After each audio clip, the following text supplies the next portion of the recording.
Hello friends, welcome back to my channel. আজকে আমার এই ভিডিওটা সূচক নিয়ে, যেটা কিনা তোমাদের ক্লাস 9-এর ওয়েস্ট বেঙ্গল বোর্ডের যে ক্লাস 9-এর বই আছে সেই বইয়ের সেকেন্ড চ্যাপ্টার। সূচক জানতে গেলে কয়টা জিনিস জানতে হবে, সেগুলো আমরা চলো আগে দেখে নিই।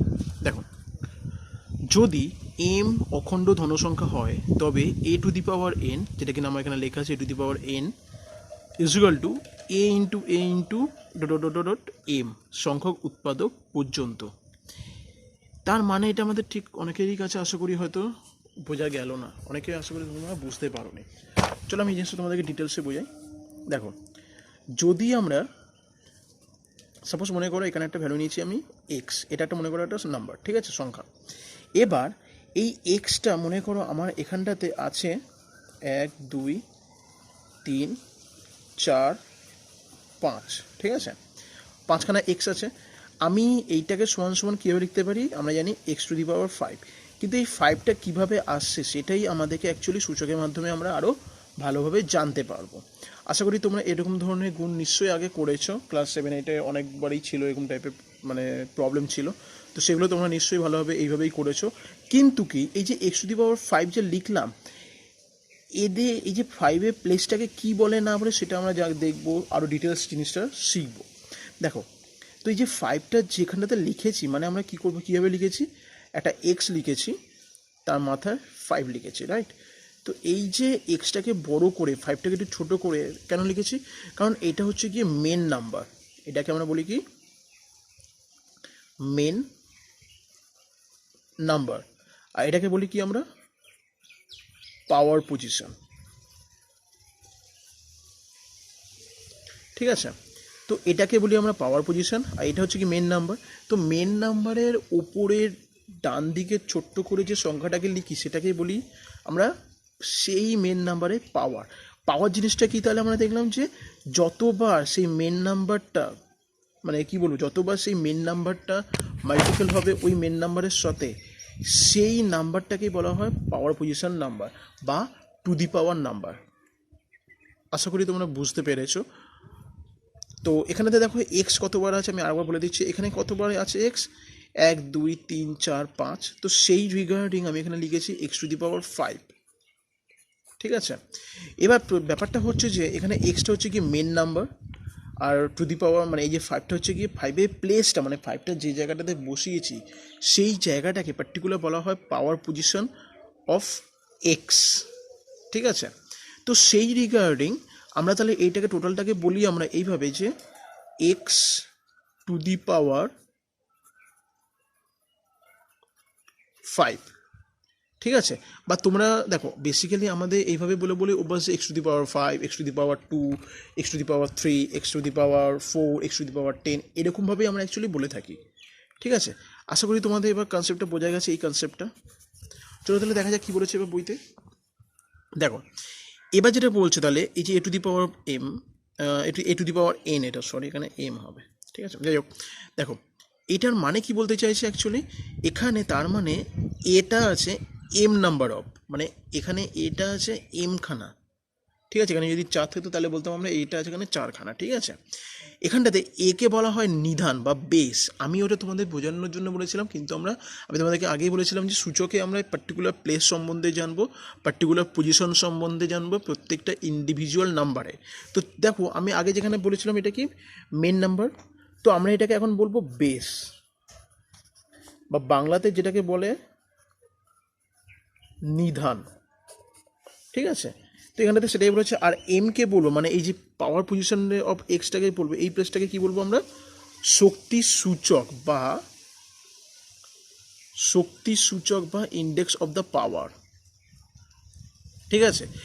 তো এই যে টোটাল ফ্যাক্টর অফ নাম্বারটাকেই বলা হয় সূচক বা ইন্ডেক্স, ঠিক আছে।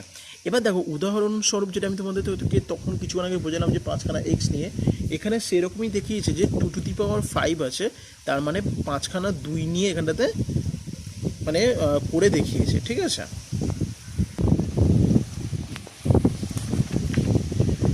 ওকে, দেখো এবার দেখো সূচক সম্বন্ধে কিন্তু আরও অনেক কিছুই আছে যেগুলো কিনা আমরা ক্লাস 11-এ দেখবো, যে মানে আমরা যদি সায়েন্স নিয়ে থাকি, তোমাদের মধ্যে কেউ যদি সায়েন্স নেয় দেন অবশ্যই তোমরা সূচক সম্বন্ধে আরও ডিটেলসে জানবে। আরও মানে আমরা মানে কী বলবো আরও বিস্তৃতভাবে জানতে পারবো। ঠিক আছে, তো এবার জাস্ট আমরা দেখবো যে সূচক করতে গেলে কয়েকটা সূত্রের দরকার হয়, যে সূত্রগুলো কিন্তু আমার দেখো এখানটাতে দেখিয়েছি আমি। ঠিক আছে, তো যেটা কিনা দেখো প্রথম সূত্র এখানে অনেকগুলোই আছে, 8খানা মতো সূত্রও আছে। আচ্ছা, এটা যেটা আছে কিনা এটা বেসিক্যালি আমাদের 8খানা সূত্রই যদি ভালো করে জেনে নাও দেন তোমাদের ক্ষেত্রে খুব ভালো হবে অঙ্কগুলো বোঝার জন্য। প্রথম যে সূত্রটা আছে দেখো, a to the power m into a to the power n is equal to a to the power m plus n. তার মানে যদি আমি তোমাদেরকে যদি বোঝাতে চাই তাহলে এইভাবে তোমাদেরকে আশা করি বুঝতে হবে তোমরা।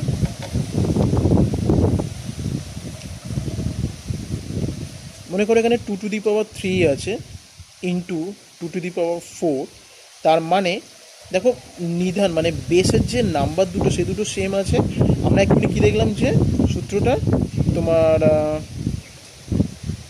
এ to the power m into a to the power n সমান সমান a to the power m plus N.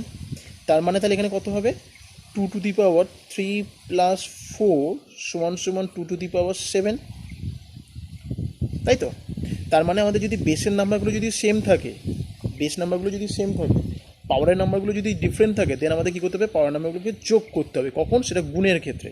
আর এখানে এটা যদি ভাগ হয় তাহলে সেখানে কী করতে হবে, আমাদের সিম্পল বিয়োগ করতে হবে। 2 টু দি পাওয়ার 3 মাইনাস 4, তার মানে 2 টু দি পাওয়ার মাইনাস 1। এবার আমি এইটাকে সমান সমান করে না আমি এটাকে হাফ ডাইরেক্ট লিখে দিতে পারি। এই যে হাফটা যেটা লিখলাম সেটাও আমাদের এখানে সূত্র আছে এ ইনভার্সের রিগার্ডিং করে, যেটাকে কিনা সমান সমান 1/a-ও লিখতে পারি আমরা। ঠিক আছে, আশা করি তোমরা বুঝতে পেরেছো। দেখো আমরা যেখানে কী করলাম, আমি এই যে এই সূত্রের রিগার্ডিং তো লিখলাম, এই সূত্রের রিগার্ডিং এটাকে দেখালাম। এখানে আর একটা সূত্র আছে a to the power m divided by হ্যাঁ ঠিকই আছে, a to the power n সমান সমান a to the power m minus n, যার এক্সাম্পল আমি এটা দেখালাম। তো এটাকে যখন দেখো 2 টু দি পাওয়ার মাইনাস 1, যদি এখানে যদি প্লাস 1 আসতো তাহলে কোনো রকম মানে প্রবলেম ছিল না, কিন্তু এখানে মাইনাস 1 এসছে মানে আমি এটাকে 1/2 হিসেবেও লিখতে পারি। সেটা কার রিগার্ডিং, এখানে একটা সূত্র আছে, সূচকেরই সূত্র আছে, যেটা কিনা আমরা এই সূত্রের উপর ডিপেন্ড করে আমি এটাকে এইভাবে লিখতে পারি। ঠিক আছে, চলো তাহলে দেখা যাক সূত্র কী বলছে। নেক্সট সূত্র দেখো, দেখো a to the power m divided by a to the power n is equal to a to the power m minus n, যেটা এখনই তোমাদেরকে দেখালাম, তাই তো? নেক্সট সূত্র কী বলছে, a to the power m n is equal to a to the power m n. মানে যদি তোমাদের যদি এরকম যদি কোনো যদি সংখ্যা থাকে, মনে করো 3 আছে, 3 স্কোয়ার উইদিন ব্র্যাকেট দিয়ে বাইরে আর একটা কিউব আছে, তাহলে তোমরা তাহলে ডাইরেক্ট তাহলে 3 ইন্টু 2 ইন্টু 3 করে, দ্যাট মিন 3 টু দি পাওয়ার 6। ঠিক আছে,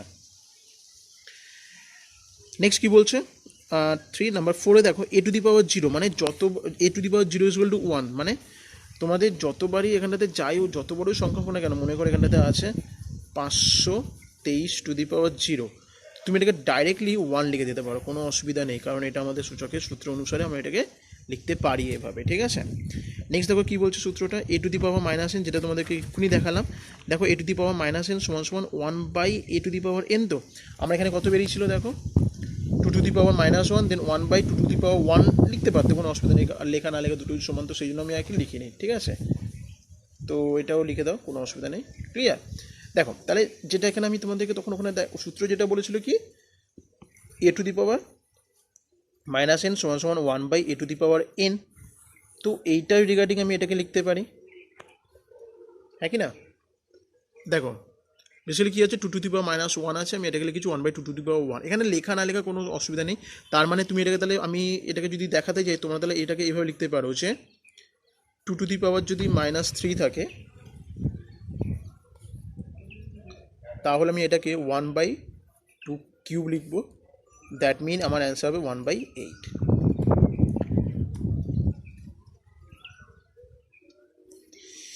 এবার দেখো নেক্সট সূত্র কী বলছে, a to the power m/n is equal to n root a/m। A to the power m/n is equal to n root am। ঠিক আছে, a to the power m। তার মানে এটা বলতে চাইছে এরকম, ধরো যদি কোনো যদি সংখ্যা থাকে, 2^3/2, তার মানে আমি এইটাকে 2টা, আচ্ছা এখানে আমি 4 লিখে দিই, তাহলে হয়তো অনেকে হয়তো বুঝতে অসুবিধা হতে পারে, কারণ 2 2 হলে। তবে এখানে 4 লিখে দিচ্ছি, ঠিক আছে। দেখো এবার 2^3/4, তো আমি এটাকে 4 করব, 4√2^, দ্যাট মিন আলটিমেটলি আমার অ্যান্সার আসবে 4√8। তোমরা এটাকে এইভাবে অ্যান্সার রেখে দিতে পারো, বা তোমাকে যদি জানো যে এটা কীভাবে সলভ করতে হয় দেন অবভিয়াসলি করে দিতে পারো। আর আমি এটাকে যদি সলভ করার প্রসেসটা যদি দেখাই, তাহলে আমি সূচক থেকে তাহলে অনেকটা দূরে চলে যাবো, ঠিক আছে। যদি কোনো আমার পরবর্তী সময় যদি কোনো এরকম যদি ভিডিও বানাই, দেন আমি অবশ্যই এইগুলোকে ভাঙাটাই, আচ্ছা বেশি দিন লাগবে না, আমাদের আশা করি করণীতেই পেয়ে যাবো আমরা। তো সেখানে আমি তোমাদেরকে দেখিয়ে দেবো এটাকে কীভাবে কী ভাঙতে হয়, ঠিক আছে। আর যদি কেউ যদি ভাঙার যদি নিয়মটা জেনে থাকো, দেন ডেফিনেটলি তোমরা এটাকে ভেঙেও লিখতে পারো, বা তোমার যদি এইভাবে যদি অ্যান্সারটা লিখে দাও, কোনো অসুবিধা নেই, ঠিক আছে। নেক্সট সূত্র কী বলছে দেখো, ab⁴m = a⁴m × b⁴m।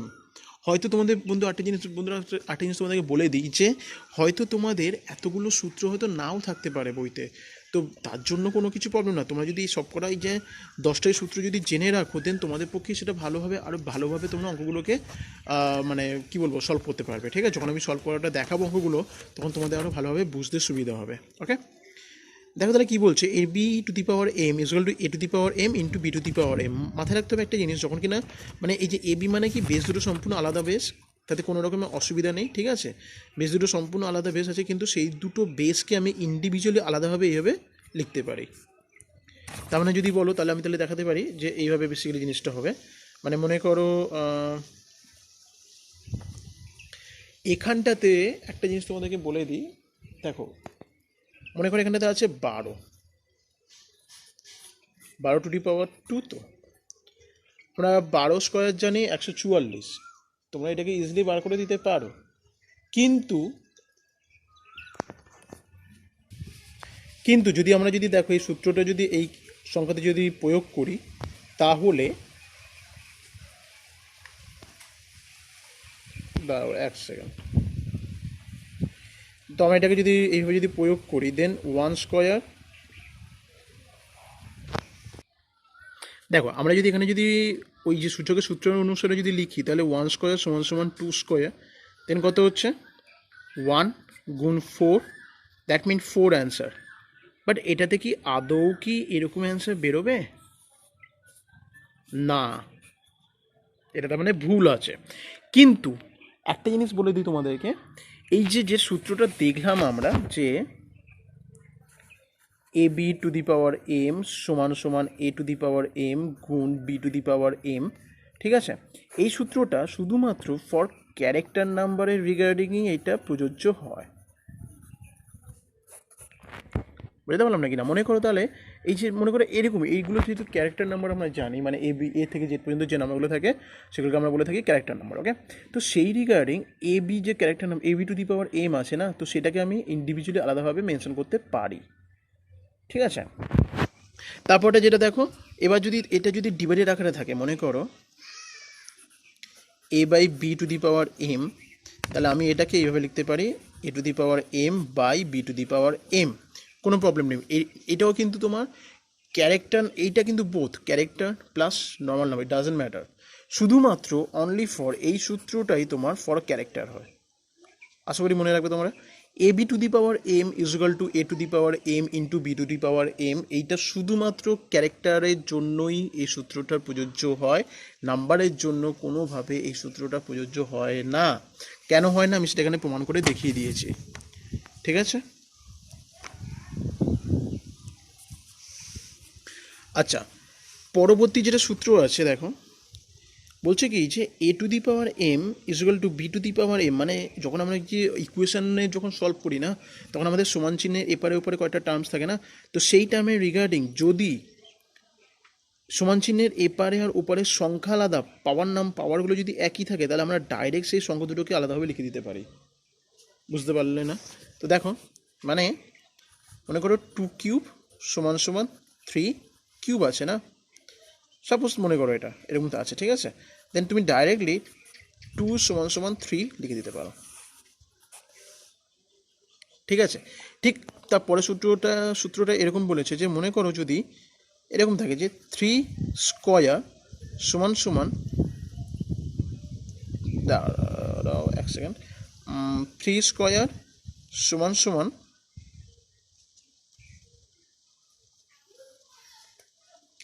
3 two the power 4, ঠিক আছে। 3 স্কোয়ার সমান সমান 3 টু দি পাওয়ার 4 যদি থাকে, তাহলে এখানটাতে ডাইরেক্ট তোমরা লিখে দিতে পারো 2 সমান সমান 4, ঠিক আছে। 3 স্কোয়ার সমান সমান 3 টু দি পাওয়ার 4, আমরা এটাকে ডাইরেক্টলি 2 ইকুয়াল টু 4 লিখে দিতে পারি, ঠিক আছে। কেন? কারণ কিনা এর দেখো বেস নাম্বারগুলো সেম আছে, ক্যারেক্টার নাম্বার দুটো আলাদা আছে, সেই জন্য আমরা ক্যারেক্টার নাম্বার দুটোকে এইভাবে লিখে দিতে পারি।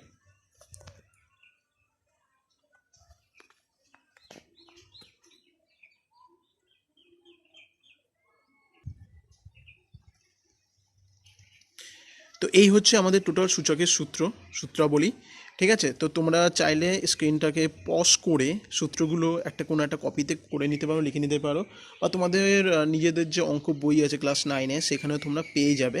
হয়তো মানে আলাদা আলাদা জায়গাতে পাবে, এখানেতে যেভাবে যে একসাথে করে মানে করা বা মানে একসাথে যে লেখা আছে, একসাথে করে দেওয়া আছে, সেটা তোমরা হয়তো নাও পেতে পারো। তো আমার মতে বলে যে তোমরা একটুখানি স্ক্রিনটাকে পজ করে এই সূত্রগুলো কোনো একটা কপিতে লিখে নিতে পারো, ঠিক আছে।